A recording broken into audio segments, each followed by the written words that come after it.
the column that you asked me to talk about today has been overrun by events because, I'm writing about Democratic euphoria and that, it's such a clear message from voters that they do not like what's happening in the country in these first 6 months of Trump too, and that they really want to see an opposition. And then the Democrats cave. So, the whole euphoria train is gone. Joined now by Ruth Conniff of the Wisconsin Examiner.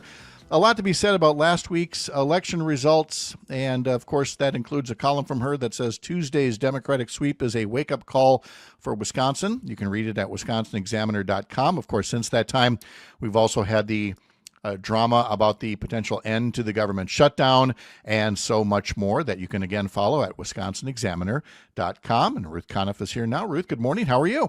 Good morning. Very well, thanks.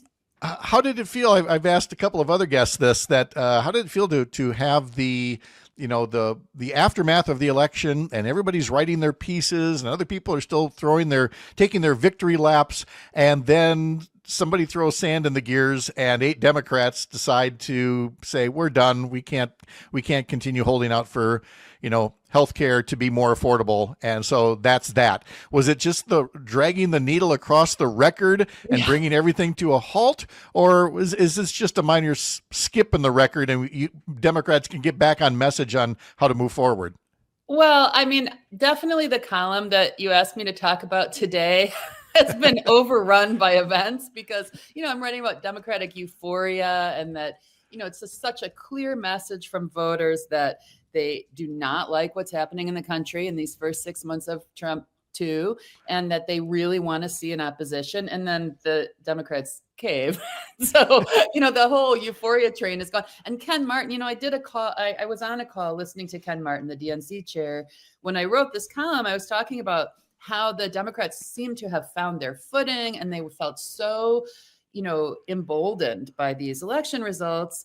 And he's, of course, now really angry at members of his own party in the Senate for folding their tent on the shutdown and not getting anything really. I think one interview, sort of man on the street interview in an airport with somebody whose flight was delayed said, what was the point of all this? And I think It's a fair question. It's not clear that anything at all came out of it. So it's definitely not a great sign for the Democrats. They are not doing what it looked like they were doing right after the election and getting themselves together and really responding to voters' desire to see something better than the chaos and destruction and uncertainty of the Trump administration. So, it's unfortunate. And also, we all have to continue to live in this country and we have to figure out what's going to happen. And a lot of people are not going to be able to afford to have health care. I don't think that's very promising that Thune has promised to listen to the case for extending the Affordable Care Act tax credits, because they can listen for 5 minutes and shut it down. And that seems, every message out of the Republican Party and Trump is that that's what they plan to do. So, it's a mixed bag. Well, yeah. Again, we're in Wisconsin, the home of the special sessions that gavel in and gavel out. Exactly. So you can see how much attention, they pay to the important issues. And it also, while this is a little inside baseball for Democrats, the sense is why is there always that person? It was Joe Lieberman when they were passing the Affordable Care Act. Then it was Joe Manchin and Kyrsten Sinema to a degree. Now it's Fetterman from Pennsylvania. They're always a caucus like that is only as strong as their weakest link. Mm-hmm. And when you have some links like that, it makes it very tough to have progress and to stay united. But I think staying united as the Democratic caucus, well, frankly, was always going to be a bit of a tall order. I think one of the pieces of analysis that I read right after the election that was most interesting to me was that, we've seen Donald Trump pressure institutions into caving one after another, universities, major law firms. We've got, this bully in the White House and the Republicans who are in lockstep behind him, even though he's doing so much damage to those Republicans' very constituents. So you see institutions that cave because they're afraid of losing funding or they're afraid of losing political power. But when you go to the voters, this great swath of America who voted last Tuesday, they're not being bullied like that. They're not saying, oh, okay, we should vote for the Republican because then maybe Trump won't be mad at us and then maybe, our state won't lose funding. They're saying, no, we need a new direction. We need to turn around. And I think there is something very hopeful in that the public in general is not buying it and is not, we haven't slipped so far that people are so cowed and terrified that they're giving up on their own interests and just hoping to minimize the damage. Yeah, you note in your column, and we're talking to Ruth Conniff from the Wisconsin Examiner and her column about last Tuesday's election results, and you point out the ways that Derek Van Orden and Tom Tiffany and Brian Stile and Ron Johnson, the way that they have essentially stood in the way of making healthcare more affordable. Ron Johnson and others have essentially cheered on a government shutdown. So again, you see the disconnect where voters' values are, but. And I always hate the word messaging, but it seems to fit here. It's how Democrats engage in messaging about what they're for, but then it's undermined by refusing to fight for it in this particular example. Well, to be fair, Democrats are in a bad situation here. I mean, look at Tim Kaine in Virginia. It was a bit of a surprise that he joined that group of people who just said enough, we can't have the shutdown, even if we don't get anything for it after the longest shutdown in history. But he's got so many federal workers in his district, and people are really up against it. This is a very painful situation for people who haven't been paid, who can't get food assistance, who may never be rehired, who are, they're being threatened, the furloughed workers, with never getting back pay.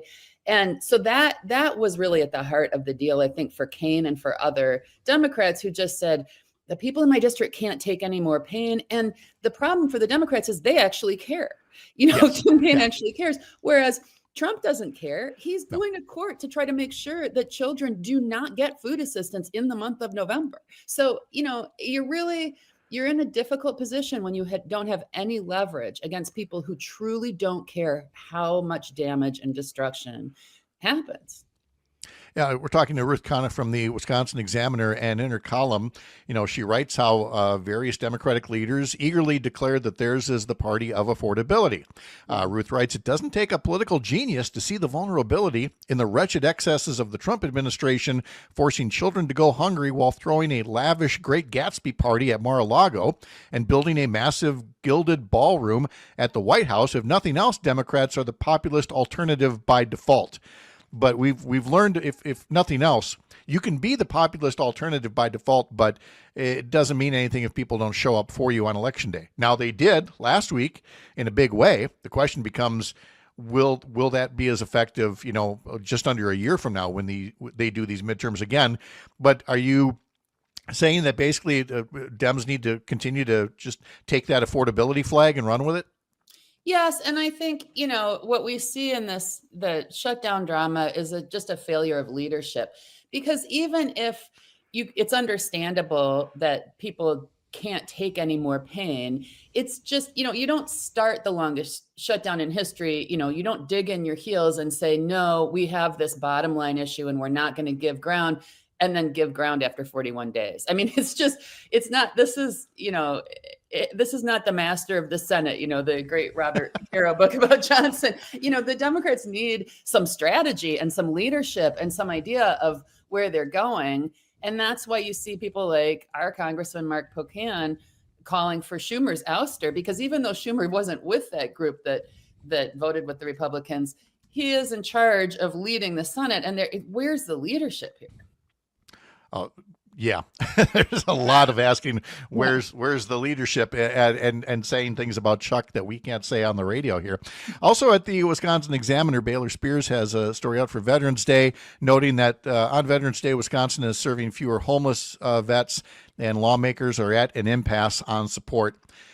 I have to admit, Ruth, this one has always been a bit of a mystery to me. It just feels to me like these Republican lawmakers got caught flat-footed, realizing they zeroed out something, forgot to put the money back in, but instead of just owning up to it, are looking for any way to try to blame Tony Evers because he didn't raid this pot of money to support homeless veterans or something else. And I feel like it shouldn't have taken this long to come together and find a way to fund these programs in Chippewa Falls and elsewhere. And they haven't figured it out either. I mean, No. I think Baylor does a really nice job of laying out what happened. It's a complex issue, and she lays it out very simply. Right. Tony Evers, and the Veterans Administration asked for money to keep these programs going. The Republicans said no. They zeroed out that money in the state budget. And as a result, they were repeatedly warned, by their own staff and by the administration that this meant that these programs were going to close. And in fact, we no longer have these housing and recovery programs in Green Bay and Chippewa Falls. And the Republicans were, because veterans issues are one of those issues where they feel like they should be on the right side or want people to think they're on the right side. They insisted, no, Evers could have just found the money elsewhere and funded it all along. So Baylor explains and kind of dives into and reports on why that's not the case, that the legislature had to appropriate the funds and refused to do so. And so now, instead of going back and appropriating the funds, which is hard because they have to reopen facilities that are now closed, they're trying to do something completely new and invent a whole new nonprofit structure to fund these programs in the future. And that money is not going to go to open those facilities because the only eligible nonprofits are in Dane County and Milwaukee County. So we're not serving these veterans anymore. Some of them have been moved out of state. Some of them have gone to other facilities, but it's really a shame. It's lousy. And I think this is an example of, it's fine to talk about budget cutting, but when it really happens to people and when you are hurting homeless veterans, that's where the rubber hits the road. And the Republicans kind of don't want to admit that is in fact the consequence of the budget cutting. Right. Again, don't want to serve. Just a couple minutes left, and I wanted to hit one other article that's up here by Isaiah Holmes about bills that are aimed to address inhumane conditions in Wisconsin prisons and jails. Tell us more about his story. Yeah, Isaiah went to a press conference yesterday in front of the Milwaukee courthouse talking about the difficulty that state legislators had in getting into the Milwaukee jail, where there have been some deaths. There have been some reports of inhumane conditions. And this is an issue in Wisconsin that he's been covering for years now. And it's a really serious situation. We incarcerate a lot of people in this state. We have massive disproportionate confinement of minorities in this state. And the conditions that people are living in are not good. So there's a bill package in the state legislature to try to address that and to make certain guarantees of humane treatment. And he has a very poignant interview with somebody who's been through the system and has suffered from the kinds of conditions that we're maintaining here. Yeah, I do have time for one more quick one, and that is just to, I'm sure it's a story you're following with Marathon County and the Sheriff's Department cooperating with ICE. That is an area with, part of the state with so many immigrant laborers on Wisconsin's dairy farms. It is clearly a controversial subject up there that I'm quite certain you are following as somebody who's covered that issue and written an excellent book about it. Yeah, thank you. Yeah. Well, for sure, we're covering this all around the state, the ICE cooperation agreements, some of which have been rescinded after they became public. And, there is, I think, just a sense of not knowing exactly what our sheriff department's doing and how they're empowered to act as agents of federal law enforcement. And it's very disturbing because we're seeing people who are grabbed off the street, some of whom turn out to be U.S. citizens. And, no due process. We've interviewed immigration attorneys who can't keep track of their clients because they're being very quickly shuttled out of state. Their family members can't find them. It's a real concern. It is, and I know that it's one you're following. Again, that's at wisconsinexaminer.com. Ruth Conniff, thank you so much for your time. We'll talk to you again soon. Yeah, great to see you, Pat.